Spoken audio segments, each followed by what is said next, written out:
नमस्कार, मैं सतीश सिंह। इस वीडियो में आप लोगों को ट्रांसफार्मर के न्यूमेरिकल हल करना सिखाऊंगा।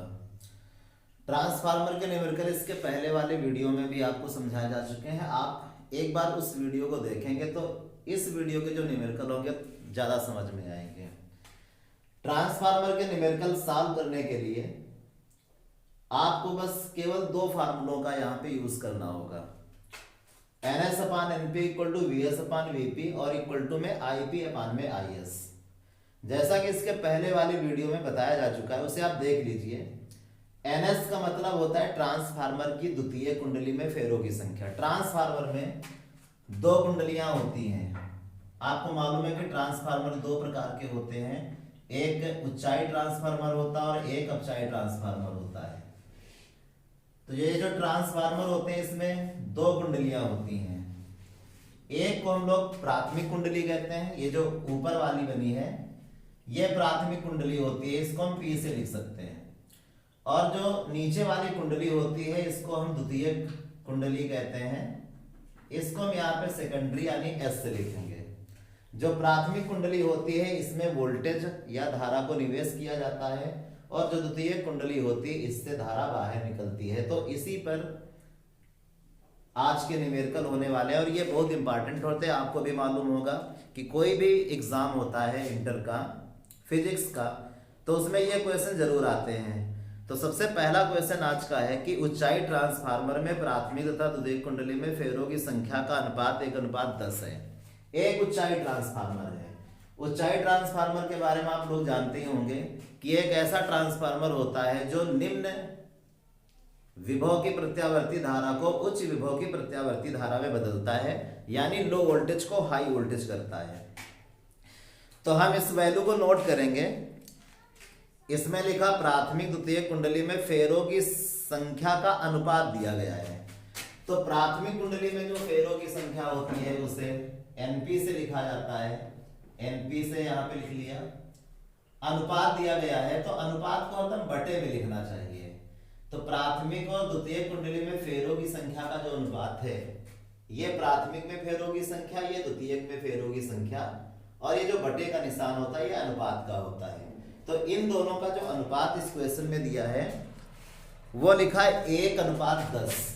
1:10 का मतलब है कि इसको हम 1 और बटे में 10 लिखेंगे, 1/10 हो जाएगा। आगे कह रहा है यदि इसे 110 वोल्ट की मेन लाइन से जोड़ दें। देखिए ट्रांसफार्मर की जो प्राथमिक कुंडली होती है इसी को हम लोग मेन लाइन से जोड़ते हैं। मेन लाइन से मतलब प्राथमिक कुंडली को जोड़ा जाता है। तो यही कह रहा कि यदि इस ट्रांसफार्मर को हम 110 वोल्ट की मेन लाइन से जोड़े, तो जब 110 वोल्ट की मेन लाइन से ट्रांसफार्मर को जोड़ोगे इसका मतलब 110 वोल्ट प्राथमिक कुंडली को मिलेगा। तो ये प्राथमिक कुंडली का वोल्टेज होगा, इसको हम यहाँ पे VP से नोट करेंगे 110 वोल्ट, 110 वोल्ट। ये प्राथमिक कुंडली का वोल्टेज है। प्राथमिक की जो भी वैल्यू होगी सब में हम P लगाएंगे, चाहे वो फेरों की संख्या हो, चाहे वोल्टेज हो, चाहे धारा हो, सब में हमको उनको P से हमें नोट करना होता है। आगे इसमें लिखा हुआ है कि जिससे 100 एम्पियर की धारा है और इसमें जो धारा है वो 100 एम्पियर की है, यानी प्राथमिक कुंडली में ही धारा 100 एम्पियर की जाएगी। तो इसे हम प्राथमिक की धारा है इसलिए IP से नोट करेंगे, कितना 100 एम्पियर। प्राथमिक की धारा है, प्राथमिक कुंडली में जाने वाली धारा, इसलिए IP से इसको नोट करना होगा। न्यूमेरिकल लगाने के लिए सबसे पहला काम यह है कि हम अगर वैल्यू को नोट करें तो फिर हमें समझ में आने लगता है कि न्यूमेरिकल में कौन सा फार्मूला लगाना और उसे कैसे लगाना। इसलिए पहले वैल्यू हमें नोट कर लेना चाहिए। तो इससे कितने वोल्ट पर कितनी धारा प्राप्त होगी। अब जब 110 वोल्ट प्राथमिक कुंडली में जाएगा तो जो द्वितीय कुंडली है यह क्या करेगा, अपने अंदर से वोल्टेज को बाहर करेगा। तो यह कह रहा कि इससे कितना वोल्टेज और कितना धारा प्राप्त होगा। तो प्राप्त कहां से होगा, प्राथमिक में निवेश होगा, प्राप्त में द्वितीयक से होगा। तो कह रहा कितना वोल्टेज प्राप्त होगा, तो प्राप्त होने वाला वोल्टेज जो किसका संबंध द्वितीय कुंडली से रहेगा, इसलिए VS S हम लिखेंगे। द्वितीय कुंडली को सेकेंडरी कहते हैं इसलिए VS, और द्वितीय कुंडली से कितनी धारा निकलेगी ये भी हमको निकाल के दिखाना है। IS equal to question mark हम करते हैं। और इसके बाद कह रहा कि प्राप्त शक्ति की भी गणना करके दिखाइए, यानी इससे हमें कितनी शक्ति मिलेगी। तो जो द्वितीय कुंडली से मिलने वाली शक्ति है तो हमें निर्गत शक्ति, और निर्गत शक्ति को देखिए जो शक्ति निवेश होती है यानी वो इन होगी उसको हम पी इन कहेंगे, और द्वितीयक से शक्ति बाहर निकलेगी तो बाहर का मतलब आउट, तो निर्गत होने वाली शक्ति को हम यहाँ पे पी आउट से लिख सकते हैं। पी आउट बराबर भी हमको निकाल के दिखाना है। तो इस न्यूमेरिकल में हमको 3 वैल्यू पर काम करना है, ईवीएस निकालना है, आईएस निकालना है और पी आउट यानी निर्गत शक्ति कितनी होगी ये हमको यहाँ पे ज्ञात करके दिखाना है। अब देखिए आप बिल्कुल आराम से समझ सकते हैं इसमें कौन से फार्मूले लगने हैं। एनपीएनएस का रेशियो दिया है, अनुपात दिया है, वीपी की वैल्यू दी है, वीएस का मान हमको निकालना है। तो इसके लिए हम क्या करेंगे, सिर्फ इतना फार्मूला लगा लेंगे, यानी वोल्टेज का फेरों की संख्या के साथ में जो संबंध है वो फार्मूला हमको यहाँ पे लगा लेना, NS/NP इक्वल टू VS/VP लगाएंगे। तो इसी फार्मूले को यहाँ पे हम लगाते हैं। वोल्टेज निकालना इसलिए इसको हम LHS में रखेंगे, तो VS/VP इक्वल टू में NS और अपान में NP। VS की वैल्यू को निकालना है इसलिए VS और VP का मान इसमें 110 है, यहाँ पे 110 रख लेंगे इक्वल टू में NS और अपान में NP। यहाँ पे आप देखिए ध्यान से, जो 1/10 मान है वो NP/NS का है, लेकिन हमें किसका चाहिए, हमको NP/NS नहीं बल्कि NS/NP चाहिए। उल्टा करना है, NS ऊपर होना चाहिए, NP नीचे। तो जब इस वैल्यू को हम उल्टा करेंगे, NS ऊपर NP नीचे करेंगे, तो ये भी वैल्यू उल्टी हो जाएगी, यानी जो 1/10 है वो 10/1 हो जाएगा। तो यहाँ पे हमको 1/10 नहीं बल्कि 10/1 रखना चाहिए। अब 110 का पक्षांतर कर देते हैं। 110 का जब हम पक्षांतर करेंगे तो ये भाग में सीधे गुणा करेगा जाके 10 से, और तब VS इक्वल टू कितना आ जाएगा 10 और इंटू में 110। तो VS बराबर कितना आ जाएगा, 2 जीरो है, सबसे पहले इनको लगा करके 11 के 11 कर लेते हैं, तो 1100 वोल्ट हमें वोल्टेज इतना प्राप्त हो जाएगा। यही हमसे पूछ रहा था कि जो दूसरी वाली कुंडली है उससे कितना वोल्टेज प्राप्त होगा, तो 1100 वोल्ट प्राप्त हो जाएगा। अब इसके बाद और ये आंसर आ गया है। अब इस पर आते हैं, तो धारा का मान निकालना है, तो ये फार्मूला पूरा याद रखिए। धारा का मान निकालना है तो चाहे धारा को इसके बराबर कर लीजिए क्योंकि इसकी दोनों वैल्यू आ चुकी हैं, और चाहे तो फेरों की संख्या से इन दोनों को बराबर कर लो, फेरों की संख्या के बेस पर धारा की वैल्यू को निकाल सकते हैं। जहां से आपको सरल लगे, जहां से वैल्यू आपको सरल दिखती हो वहीं से आप लगा लीजिए। वैसे हमको फेरों की संख्या की जो वैल्यू है वो बहुत सरल यहाँ पे दिख रही, 1/10। इसलिए हम क्या करेंगे, धारा को हम NS/NP के बराबर करते हैं। तो धारा में कौन सी हमें द्वितीयक की धारा चाहिए, तो हम यहां पे लिखेंगे IS अपान में IP इक्वल टू में NP अपान में NS। देखिए धारा का और फेरों की संख्या का व्युत्क्रम का संबंध होता है। जैसे आप यहां ध्यान देंगे, यहां पे द्वितीय कुंडली की वैल्यू ऊपर है, यहां में प्राथमिक की वैल्यू ऊपर लिखनी है, यानी व्युत्क्रम का संबंध है। जबकि वोल्टेज और फेरों की संख्या में देखिए यहाँ पे व्युत्क्रम का संबंध नहीं था, ऊपर भी द्वितीयक की वैल्यू, यहाँ भी द्वितीयक की वैल्यू, नीचे प्राथमिक की वैल्यू, यहाँ भी प्राथमिक की वैल्यू। तो यहाँ पे आपको सावधान रहना है एकदम। तो IS की वैल्यू चूंकि हमें निकालनी है तो IS को यहाँ छोड़ते हैं। IP का मान यहाँ पे 100 लिखा हुआ है, 100 यहाँ पे लिख लेते हैं। NP/NS वही 1/10, पूरा यहाँ पे 1/10 लिख लेते हैं, 1/10। 100 का पक्षांतर करेंगे, 100 भाग में है, सीधे गुणा में जाएगा, 1 से गुणा कर लेगा, और तब यहाँ से जो वैल्यू आ जाएगी वो IS बराबर आ जाएगा 100 का गुणा होगा, यानी 100 और बटे में 10 हो जाएगा। ये इससे कट जाएगा और IS बराबर कितना आ जाएगा 10 एम्पियर। तो जो द्वितीय कुंडली है उसकी जो धारा होगी वो 10 एम्पियर आ जाएगी। इसके बाद ये कह रहा है कि कितनी शक्ति हमें प्राप्त होगी, तो शक्ति कहाँ से प्राप्त होगी, प्राथमिक में तो वैल्यू निवेश हो रही है, वोल्टेज धारा, द्वितीयक से हमें सब कुछ प्राप्त हो रहा है, वोल्टेज भी प्राप्त हो रहा है, शक्ति भी धारा भी प्राप्त हो रही है, तो शक्ति भी यहाँ से प्राप्त होगी क्योंकि यहाँ से सब निवेश होता है, प्राप्त द्वितीयक से होता है। और द्वितीयक का मतलब होता है जब शक्ति हम निकालेंगे, निर्गत शक्ति, तो निर्गत शक्ति को ही तो हम पी आउट कहते हैं।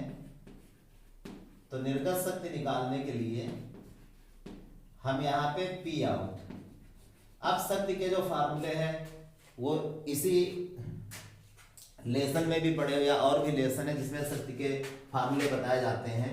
एक बार फिर से हम आपको रिवीजन करा देते हैं। P इक्वल टू फार्मूला क्या होता है, VI होता है, यानी वोल्टेज धारा का आप गुणा कर दीजिए, हमें शक्ति मिल जाएगी। लेकिन बस ध्यान ये देना है कि अगर द्वितीयक की शक्ति चाहिए तो V पर भी यस लगा लेना है, I पर भी यस लगा लेना, वैल्यू दोनों एक जगह की होनी चाहिए।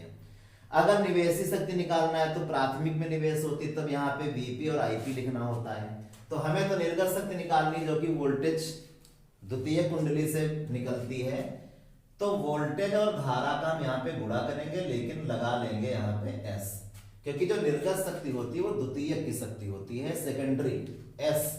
तो VS का मान तुम निकाल चुके हैं, VS का मान कितना है 1100, तो यहाँ पे VS की जगह 1100 लिख लेंगे। और IS का मान भी हम निकाल चुके हैं, IS का मान कितना निकला है 10 एम्पियर, तो IS की जगह यहाँ पे 10 एम्पियर लिख लेंगे। और 3 जीरो है, पहले ये तीनों जीरो लिख करके 1 का 11 में गुणा करोगे जो कि 11 आ जाएगा। और ये कौन है, P आउट, शक्ति का जो मात्रक होता है याद रखिए एकदम वाट होता है, तो यहाँ पे हम 1100 वाट लिख सकते हैं। लेकिन जो आंसर होते कभी कभी किलोवाट में दिए रहते हैं, तो हम जानते हैं कि जो 1000 वाट होता है, 11,000 वाट है, तो ये जो 1000 वाट है इसको हम किलोवाट भी लिख सकते हैं, क्योंकि 1 किलोवाट बराबर 1000 वाट होता है। तो इस 11 और ये जो 1000 है इसको हम किलो बना देते हैं, तो 11 किलो वाट, फिर ये हमारा आंसर हो जाएगा। तो इस तरीके से ये तीनों आंसर आ गए हैं, और बहुत ही इंपॉर्टेंट सवाल है, इसका आप रिवीजन करते रहिए। इसके बाद एक क्वेश्चन इसमें और दिया गया है, उसमें लिखा हुआ है कि एक आदर्श ट्रांसफार्मर की प्राथमिक तथा द्वितीयक कुंडली में फेरों की संख्या क्रमशः 2000 और 50 है। इस बार जो ट्रांसफार्मर है वो आदर्श है। आदर्श ट्रांसफार्मर आप लोग जानते होंगे, एक ऐसा ट्रांसफार्मर होता है जिसकी दक्षता 100% होती है। दक्षता 100% होने का मतलब है कि जितनी शक्ति उसमें निवेश होती है उतनी ही शक्ति उससे बाहर भी निकलती है, बिल्कुल शक्ति का लॉस नहीं होता, शक्ति का कोई भी ह्रास नहीं होता है। तो ऐसे ट्रांसफार्मर को हम आदर्श ट्रांसफार्मर कहते हैं। तो आदर्श ट्रांसफार्मर में प्राथमिक द्वितीय कुंडली में फेरों की संख्या 2000 और 50 है। प्राथमिक कुंडली में जो फेरों की संख्या है उसे हम लोग NP से नोट करते हैं, तो यहां पे लिख लेंगे NP, फेरों की संख्या 2000, और द्वितीय कुंडली में फेरों की संख्या कितनी है 50। फेरों की संख्या प्राथमिक कुंडली में बहुत फेरे हैं, तो जब पतले तार के बहुत सारे फेरे होते हैं और द्वितीयक में अगर मोटे तार के कम फेरे हैं, तो इसका मतलब ये जो ट्रांसफार्मर है वो अपचाई ट्रांसफार्मर है, तो इसे अपचाई ट्रांसफार्मर कहा जाएगा। आगे इसमें लिखा है कि प्राथमिक कुंडली की 120 वोल्ट की सप्लाई से जोड़ा जाता है। ये जो प्राथमिक कुंडली है इसको 120 वोल्ट की सप्लाई से जोड़ दिया गया है, यानी ये वोल्टेज किसका हो जाएगा, प्राथमिक कुंडली में जा रहा है, तो इस वोल्टेज को हम लोग VP से लिखेंगे। और 120 वोल्ट प्राथमिक से जोड़ा है तो प्राथमिक की वैल्यू उसमें P लगा लेंगे वोल्टेज में 120 वोल्ट। तथा द्वितीय कुंडली एक नाइट बल्ब से जुड़ी हुई है। अब द्वितीय कुंडली जो है इसको हम लोगों को मालूम है कि जो हमारे घर के इंस्ट्रूमेंट होते हैं उनसे जोड़ दिया जाता है, तो इस तरीके का एक यहाँ पे बल्ब लगा हुआ है, द्वितीय कुंडली का संबंध एक बल्ब से कर दिया गया है। आगे इसमें लिखा है एक नाइट बल्ब से जुड़ी है जिसका प्रतिरोध जलते समय 0.6 ओम है। जब यह जलेगा उस समय का प्रतिरोध, तो हम ये देखें कि जो बल्ब है वो कहां से जुड़ा है, द्वितीय कुंडली से। तो जो प्रतिरोध है, जो बल्ब का प्रतिरोध है, उसमें हम क्या लिखें, RS लिख लें क्योंकि द्वितीय कुंडली का प्रतिरोध है। या फिर ऐसा भी कह सकते हैं कि द्वितीय कुंडली से वोल्टेज निर्गत होता है, धारा भी निर्गत होती है, तो यहाँ पे हम शक्ति निर्गत होती है, शक्ति में P आउट लगा देते हैं, तो बल्ब का जो प्रतिरोध है उसमें भी आउट लगा सकते हैं। या फिर चाहें तो जो बल्ब का प्रतिरोध है, बल्ब जो द्वितीय कुंडली से जुड़ा है इसलिए उसके प्रतिरोध को RS से लिख सकते हैं। हम RS से लिख देते हैं, ये बल्ब का प्रतिरोध है, ये 0.6 ओम है, 0.6 ओम। और आगे इसमें कह रहा है ज्ञात कीजिए सबसे पहले क्वेश्चन, द्वितीय कुंडली पर विद्युत वाहक बल। देखिए द्वितीय कुंडली का इस बार उसने क्या कहा, विद्युत वाहक बल। तो विद्युत वाहक बल को वैसे तो E से लिखा जाता है, यह विद्युत वाहक बल का सिंबल होता है, लेकिन विद्युत वाहक बल जो होता है वोल्टेज के बराबर रहता है, इसलिए जहां पे ES है वहां पे VS। तो जब भी विद्युत वाहक बल की बात करेगा तो हम उसमें E लिखने को E लिख सकते हैं, लेकिन जो फार्मूले हमने विभवांतर के पदों में याद किए हैं तो हम विद्युत वाहक बल को समझेंगे कि ये द्वितीयक का वोल्टेज पूछा जा रहा है, तो इसको VS से लिखेंगे। विद्युत वाहक बल यानी VS विभवांतर के बराबर हो जाता है। आगे इसमें कहता है कि बल्ब में धारा, तो बल्ब कहां से जुड़ा है, द्वितीयक से, तो जो द्वितीयक की धारा है वही तो बल्ब की धारा होगी। तो बल्ब की धारा का मतलब द्वितीय कुंडली की जो धारा निकालोगे वही बल्ब की धारा हो जाएगी। और आगे इसमें कहता कि प्राथमिक कुंडली में धारा, प्राथमिक कुंडली की धारा को हम किससे लिखेंगे, IP से लिख लेंगे। IP बराबर यहाँ पे हमको निकाल के दिखाना है। और फिर अगला प्रश्न इसी में है कि प्राथमिक द्वितीय कुंडलियों में शक्ति। तो देखिए चूंकि एक आदर्श ट्रांसफार्मर है इसलिए इसमें जितनी शक्ति निवेश करेगी उतनी शक्ति बाहर जाएगी, निर्गत होगी। आदर्श ट्रांसफार्मर की ये विशेषता होती है, दक्षता 100% होती है, तो चाहे निर्गत शक्ति आएगी वही निवेशी शक्ति आएगी। एक शक्ति हम निकालेंगे, दूसरे का आंसर निकालने की जरूरत नहीं, वो वही वैल्यू रहेगी क्योंकि दोनों शक्तियां बराबर होती हैं आदर्श ट्रांसफार्मर में। तो सबसे पहले हम इसमें चौथा पार्ट करा प्राथमिक द्वितीयक में शक्ति। प्राथमिक की शक्ति को हम कह सकते हैं जो प्राथमिक कुंडली में शक्ति निवेश करती है, इसलिए उसको P इन कहेंगे, ये निकालना है। और द्वितीयक की शक्ति, द्वितीय कुंडली से शक्ति निर्गत होती है तो आउट मीन्स निर्गत, तो इसको हम P आउट कहेंगे। तो 1 2 3 4 5 उत्तर हमको यहाँ पे देने, लेकिन ये दोनों बराबर होंगे, इसमें आपको बस केवल एक निकालना, दूसरे का उत्तर वही कर देंगे। तो सबसे पहले VS निकालेंगे। VS कहां से निकलेगा, VS इन वैल्युओं से निकल आएगा, NP NS VP इतना दिया है, NP दिया, NS दिया, VP दिया, VS निकल सकता है, इन दोनों को बराबर कर देंगे। तो इस क्वेश्चन को सॉल्व करने के लिए सबसे पहला जो हमारा क्वेश्चन है वो कह रहा कि द्वितीयक का वोल्टेज निकालो। तो फार्मूला अप्लाई कर देंगे, VS अपान में VP इक्वल टू में NS अपान में NP। VS अपान में VP कितना है 120 रखेंगे। NS की वैल्यू इसमें कितनी है 50 दी है, और NP की जो वैल्यू है वो 2000 है, यहाँ पे 2000 लिख लिया। इसके बाद VS की वैल्यू हमको निकालनी है, 120 का 95 करेंगे, भाग में सीधे गुणा करेगा जाके, तो VS बराबर कितना आ जाएगा 120 गुणा कर लेगा जाके 50 में, और नीचे कितना रहेगा 2000। अब इसको हम काटेंगे, एक 0 से 0 कटेगा, एक 0 से 0 कटेगा, 5 से काटते 5 4 बार, और 4 से 12 काटेंगे 3 बार। इस तरीके से द्वितीय कुंडली का जो वोल्टेज है केवल 3 बचा, तो इस प्रकार से वो कितना आ जाएगा 3 वोल्ट आ जाएगा। दूसरी कुंडली का जो वोल्ट है वो 3 वोल्ट है। इसके बाद फिर हमको निकाल के दिखाना था IS की वैल्यू और IP की वैल्यू भी निकालना है, दोनों निकाल के दिखाना है। तो IS की वैल्यू कहां से निकालते हैं, प्रतिरोध से निकाल लेते हैं। ये बल्ब का प्रतिरोध है, ये जो RS लिखा हुआ है यहाँ पे हम ध्यान रखेंगे किसका है, बल्ब का प्रतिरोध है। तो बल्ब का प्रतिरोध मतलब द्वितीय कुंडली का प्रतिरोध और द्वितीय कुंडली का वोल्टेज आ गया। तो आप लोगों ने एक सूत्र पढ़ा होगा V equal to I R. तो V equal to I R फार्मूले से ओम का जो नियम होता है वहां से हम धारा को निकाल सकते हैं। V equal to I R होता है। तो यहां से अगर I बराबर निकाला जाए तो R चलाएगा V के नीचे और I बराबर कितना आ जाएगा, V अपान R। इससे हम निकाल सकते हैं जो बल्ब का प्रतिरोध है द्वितीयक का है। तो द्वितीयक की अगर हमें धारा चाहिए तो यहां S लगा लो, यहां S लगा लो, यहां S लगा लो। I बराबर IS बराबर क्या बन जाएगा, VS अपान RS। इससे निकल आएगा। तो दूसरे सवाल को लगाने के लिए हमें द्वितीय कुंडली की धारा चाहिए IS इक्वल टू, तो VS और अपान में RS लगा देते हैं। तो VS की वैल्यू कितनी है, देखिए 3 लिखी है। RS की वैल्यू कितनी, 0.6 है। 0.6 दशमलव हटा के एक 0 बढ़ाएंगे और काटेंगे 5 बार चला जाएगा। तो इस तरीके से IS बराबर कितना आ जाएगा, 5 एम्पियर। द्वितीय की जो धारा है वो 5 एम्पियर होगी। इसके बाद तीसरा प्रश्न हमें निकाल के दिखाना है प्राथमिक की धारा।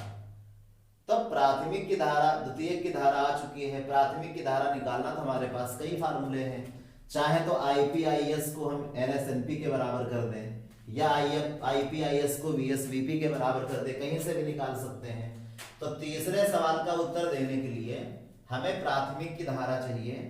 तो हम ऐसा करते हैं कि IP और अपान में IS इक्वल टू फेरों की संख्या के बराबर करते हैं NS और बटे में NP।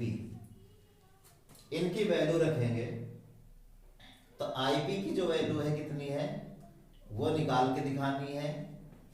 IS की जो वैल्यू है वो अभी निकाली है, वो 5 है।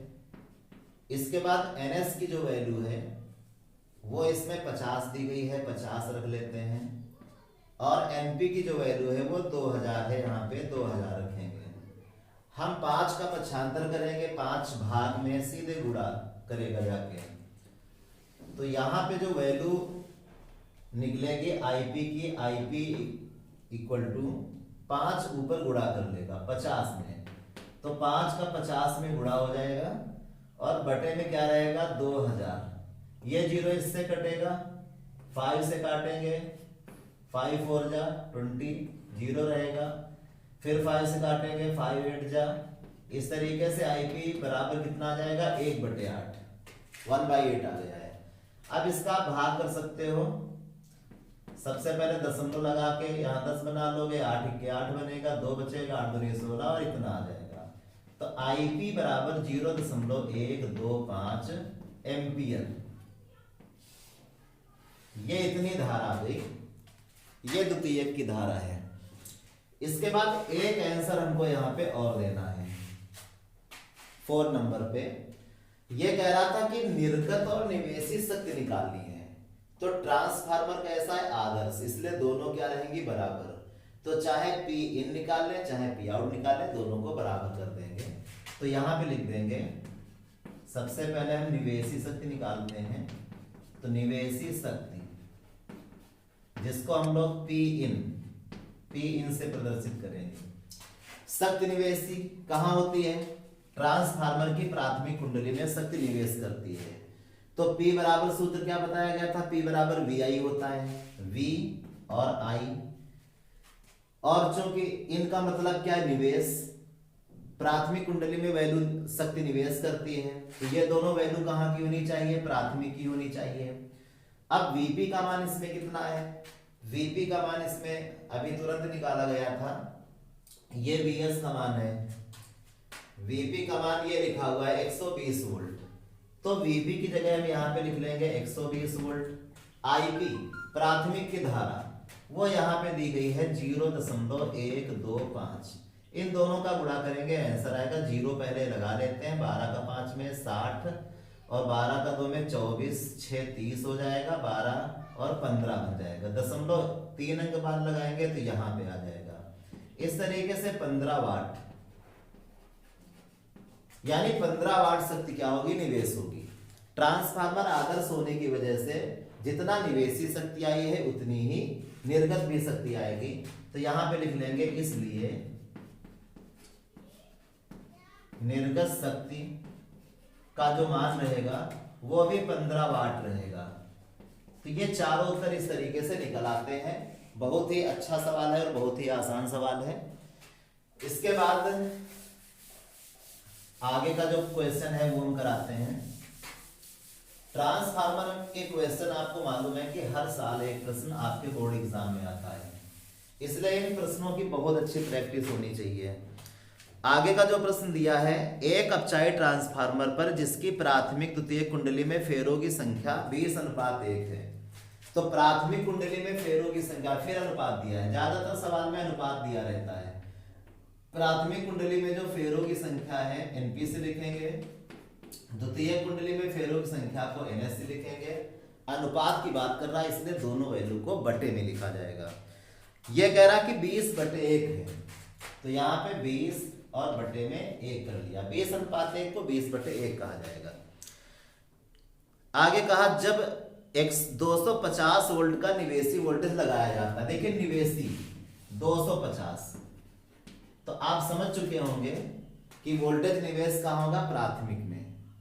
तो 250 वोल्ट जब निवेश करेगा तो ये निवेशी वोल्टेज यानी प्राथमिक का वोल्टेज हुआ, इसको हम वीपी से नोट करेंगे। 250 वोल्ट, 250 वोल्ट है। आगे की जो वैल्यू दी है, तो निर्गत धारा 8 एम्पियर प्राप्त होती है। धारा कहां से निर्गत होगी, द्वितीयक से निर्गत होगी। 8 एम्पियर है तो ये द्वितीयक की धारा हुई, इसको हम आईएस से लिखेंगे 8 एम्पियर। अब जो प्रश्न हमको यहाँ पे हल करने हैं, ये करा कि 100% दक्षता मानकर अगर किसी ट्रांसफार्मर की दक्षता 100% है, 100% है, तो वो ट्रांसफार्मर आदर्श होता है। शक्ति का कोई भी वहां पे हास नहीं होता है। लेकिन आपको मालूम होगा कि कोई भी जो ट्रांसफार्मर होता है आदर्श नहीं होता है।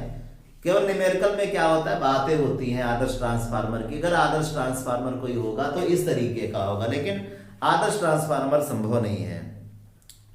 आगे इसमें कहता कि प्राथमिक की धारा, प्राथमिक कुंडली में धारा, पहला क्वेश्चन आईपी इक्वल टू हमें निकालना है। दूसरा प्रश्न ये है निर्गत शक्ति, शक्ति निर्गत कहां से होती है, दूसरी कुंडली से। निर्गत मतलब बाहर जानी है शक्ति को, इसको हम पी आउट से लिख लेते हैं। ये दो वैल्यू निकालनी है, छोटा सवाल है इसलिए आसानी से लग जाएगा। अब देखिए क्या क्या दिया है, कैसे सवाल को लगाएंगे। आईएस आईपी ये इतना दिया है, वीपी दिया प्राथमिक का वोल्टेज और एनएसएनपी। चाहे तो हम धारा की वैल्यू आईएस आईपी को हम एनपीएनएस के बराबर कर सकते हैं। ये दो वैल्यू बराबर कर देंगे, हमें आंसर यहाँ पे मिल जाएगा आईपी का। लेकिन जब हम पी आउट निकालेंगे, पी आउट क्या होता है, दूसरी कुंडली से बाहर निकलने वाली शक्ति, तो उसके लिए हमें जरूरत किसकी पड़ेगी, P इक्वल टू वी आई यानी VS की आवश्यकता पड़ेगी। हालांकि आदर्श ट्रांसफार्मर है इसलिए जितना निवेशी शक्ति होगा उतना ही निर्गत शक्ति होगा। चाहे तो हम ऐसे भी निकाल सकते हैं, P इन का मान निकाल लेंगे, P आउट का मान निकल आएगा, फिर हमको VS निकालने की जरूरत नहीं पड़ेगी, VPI और IP से निकल आएगा। तो हम ऐसे ही करते हैं, हमें ज्यादा वैल्यू निकालने की कोई आवश्यकता नहीं है। अगर हम कम वैल्यू से सवाल को हल कर सकते हैं तो हम वैसे सवाल को हल करें। तो सबसे पहले हम क्या करते हैं, ये दो और ये इनको बराबर करके हम यहां से आईपी की वैल्यू निकालेंगे। तो आईपी अपान में आईएस। अब धारा में अगर प्राथमिक ऊपर है तो आपको मालूम है कि धारा का सबके साथ व्युत्क्रम का संबंध होता है। इधर प्राथमिक की वैल्यू ऊपर हो गई तो इधर आप द्वितीय की ऊपर रखनी पड़ेगी, एनएस और अपान में एनपी। आईपी की वैल्यू निकालना है, एनएस आईएस की वैल्यू इसमें 8 एम्पियर दी गई है और एनएस बटे एनपी, हमें एनपी बटे एनएस, एनपी बटे एनएस की वैल्यू 20/1 मालूम है। लेकिन रखना यहाँ पे क्या है, एनपी बटे एनएस नहीं रखना, यहाँ पे एनएस बटे एनपी रखना है। तो इसको एनएस बटे एनपी बना दो, उल्टा कर दो, तो ये भी उलट जाएगा और 1/20 1/20 आ जाएगा। 8 को ट्रांसफर करेंगे ये भाग में है, सीधे गुणा करेगा जाके 1 से, तो वैल्यू आ कितनी जाएगी फिर आई पी इक्वल टू 8 का 1 में गुणा होगा, 8 1 8 और नीचे 20 रहेगा। ये 4 से कट जाएगा और यहाँ पे आई पी बराबर कितना आएगा, 5 का 2 में भाग करोगे, दशमलव लगा के 20 बना लोगे और 4 बार चला जाएगा। तो प्राथमिक कुंडली की जो धारा है वो 0.4 एम्पियर आ रही है, बहुत कम धारा आ रही है, 0.4 एम्पियर। अब हमें पी आउट पे काम करना है, तो यहां पे लिखेंगे आदर्श ट्रांसफार्मर के लिए, क्योंकि क्वेश्चन में दिया गया है कि जो ट्रांसफार्मर है वो आदर्श है।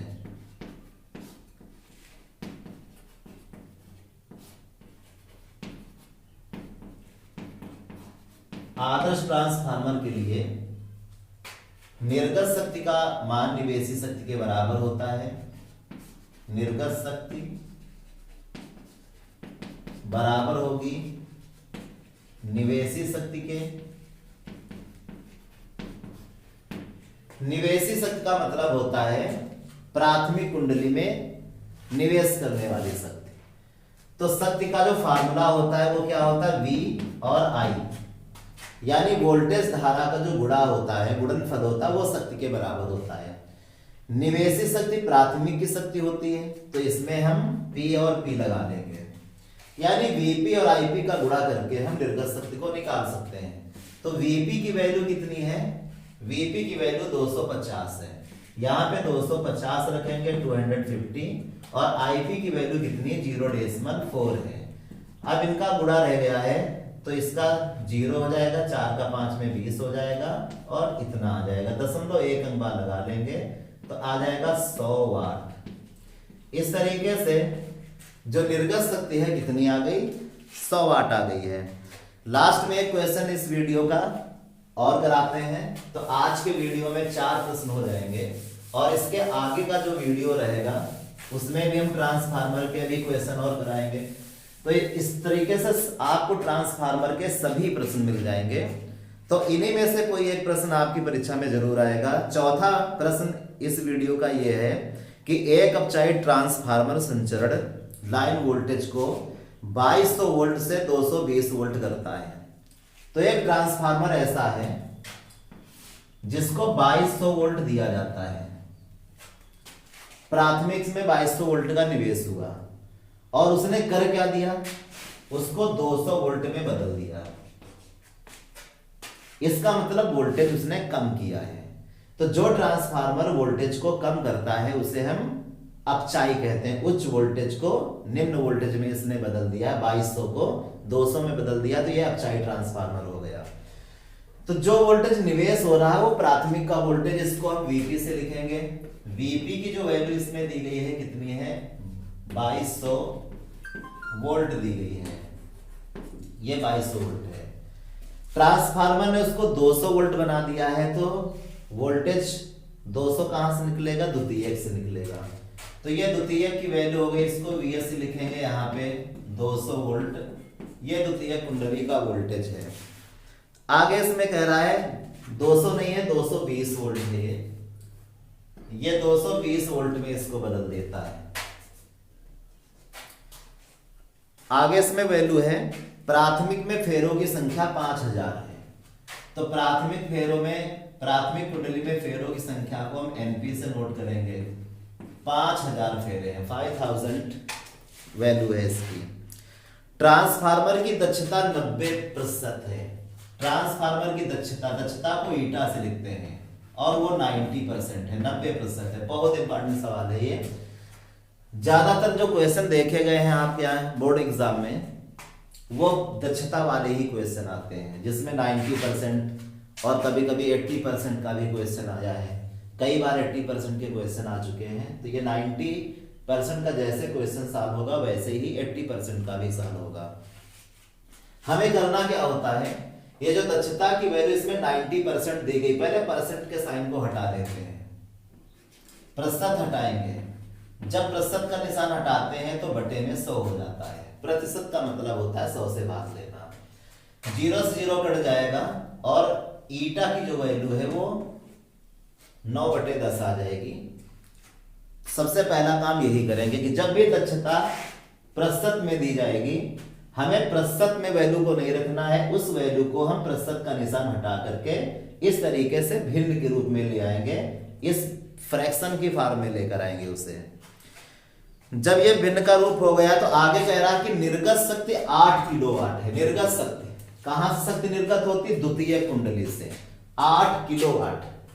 तो निर्गत शक्ति को हम लोग पी आउट से लिखते हैं। पी आउट कितना रहेगा? 8 किलोवाट। इसको हम ऐसे बना रहने देते हैं, या इसको वाट बना सकते हैं, 1000 से गुणा कर देंगे। लेकिन जो उत्तर में जो निवेशी शक्ति पूछा जा रहा है वो भी किलोवाट में है, तो इसको हम किलोवाट में बना रहने देते हैं, इसका मात्रक नहीं बदलते हैं क्योंकि उत्तर भी हमें किलोवाट में देना है। आगे इसमें कहता है, जो पहला प्रश्न है, द्वितीय कुंडली में फेरों की संख्या, दूसरी कुंडली में फेरों की संख्या निकालना है, एनएस की वैल्यू देना है। और सेकंड क्वेश्चन है निवेशित शक्ति। निवेशित शक्ति का मतलब पी इन, पी इन की वैल्यू निकालेंगे। तो ये निवेशित शक्ति है, इसकी वैल्यू हमको यहां पे देना है। शुरुआत कैसे करेंगे? हम पहले फेरों की संख्या निकाल लेते हैं। फेरों की संख्या निकालने के लिए ये इतनी वैल्यू, पर्याप्त वैल्यू हमारे पास है। वीपी, वीएस, एनपी, एनएस, इतना फार्मूला केवल हमको लगा देना है। सबसे पहला काम हम यही करेंगे कि एनएस की वैल्यू चाहिए, तो एनएस अपान में एनपी इक्वल टू वीएस अपान में कितना रहेगा? वीपी रहेगा।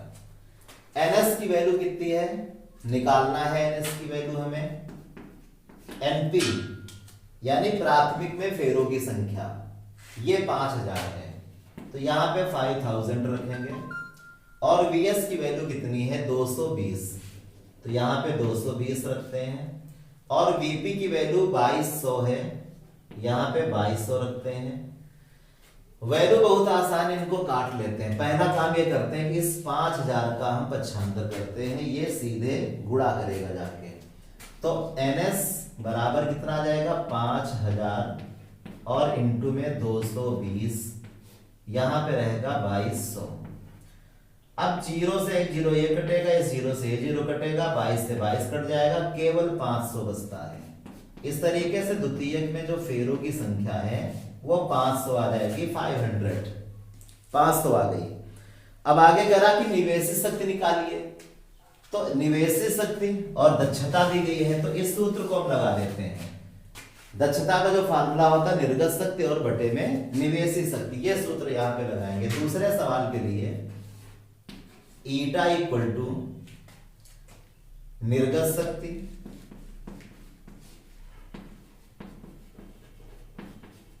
और बगल में हम पी आउट लिख देते हैं, क्योंकि हमने जो निर्गत शक्ति है उसको पी आउट से नोट किया है।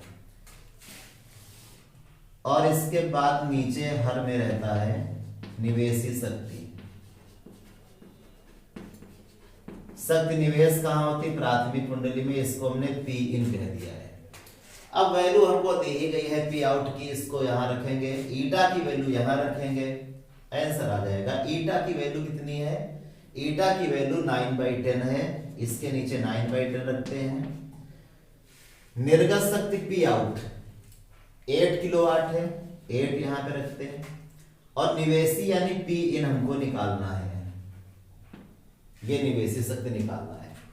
केवल पक्षांतर रह गया है, इसका इधर कर लीजिए, इसका इधर कर लीजिए, तो 9 का इसमें गुणा हो जाएगा, 9 पी इन हो जाएगा, और इसका इसमें हो जाएगा, तो 10 और 8 का गुणा 10 इंटू में 8 लिखते हैं,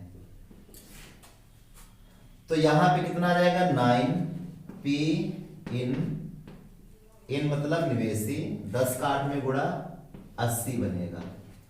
अब यहां से जब पी इन की वैल्यू निकालेंगे तो 9 का पक्षांतर करेंगे, 80 और बटे में 9। अब चाहे तो हम इसी को अपना आंसर बना सकते हैं, या फिर चाहे तो इसका 9 का इसमें भाग करके इस उत्तर को हम दशमलव में भी दे सकते हैं। लेकिन जो आंसर बुक में आ रहा वो इतना ही आ रहा है, इसलिए हम इसको ऐसे छोड़ते हैं। लेकिन ध्यान आप ये रखेंगे कि जब हमने यहाँ पे 8 रखा है ये 8, तो ये किलोवाट में है। तो जब 8 किलोवाट में है, ये निर्गत शक्ति किलोवाट में है, तो जो निवेशी शक्ति वो भी किलोवाट में आएगी। तो इसको हम यहाँ पे किलोवाट में लिख देंगे। इस तरीके से इस वीडियो में आपके लिए 4 इंपॉर्टेंट प्रश्न हुए हैं। बहुत ही इंपॉर्टेंट प्रश्न है ये, आप इनकी अच्छे से तैयारी करिए। और आगे एक वीडियो और ट्रांसफार्मर के क्वेश्चन पर होगा, उसमें और भी ज्यादा इंपॉर्टेंट क्वेश्चन है। Thank you.